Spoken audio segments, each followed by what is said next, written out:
İsrail karakterine uygun bir şekilde insan haklarını ihlal etmeye ve öldürmeye devam ediyor. Terör devleti İsrail Ramazan ayında yeni bir kuşatma başlattı. İşgal güçleri evleri basıyor, gençleri topluyor, Filistin üyelerini hukuksuz bir şekilde tutukluyor. Günlerdir mübarek Ramazan ayında sahur vakti, iftar vakti sivillerin üstüne bombalar yağdırıyor. Seyir halindeki otomobilleri havaya uçuruyor.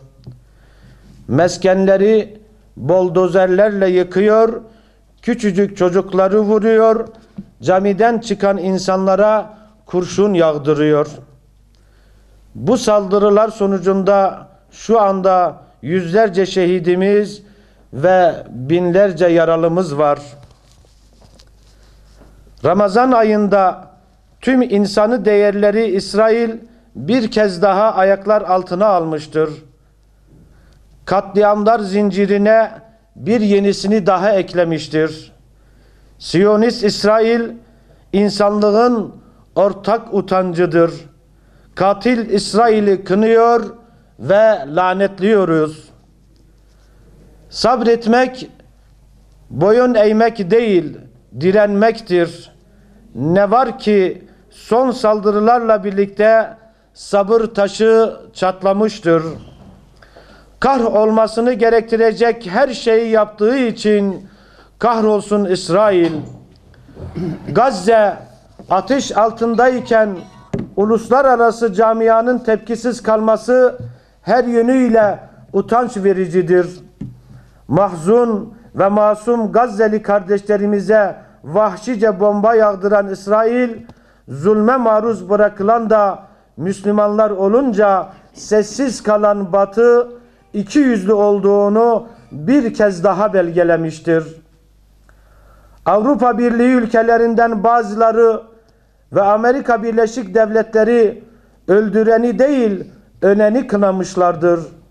İsrail'i kınayacaklarına Filistin tarafını kınadıklarını açıklamışlardır. Bu tam bir komedi, tam bir rezalet, tam bir kepazelik.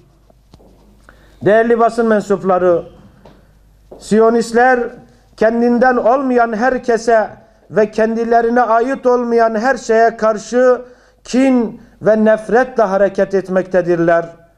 Bu gerçeğe rağmen İsrail rutine bağladığı terör olaylarına karşı tepkisiz kalmak, zulme ortak olmaktır. Amerika Birleşik Devletleri, Avrupa Birliği, Birleşmiş Milletler insanlık ayıplarının suç ortağıdır. Vahşete sessiz ve duyarsız kalmak, dilsiz şeytanlığı kabul etmektir. Yapılanlara ve yaşananlara suç ortağı olmaktır.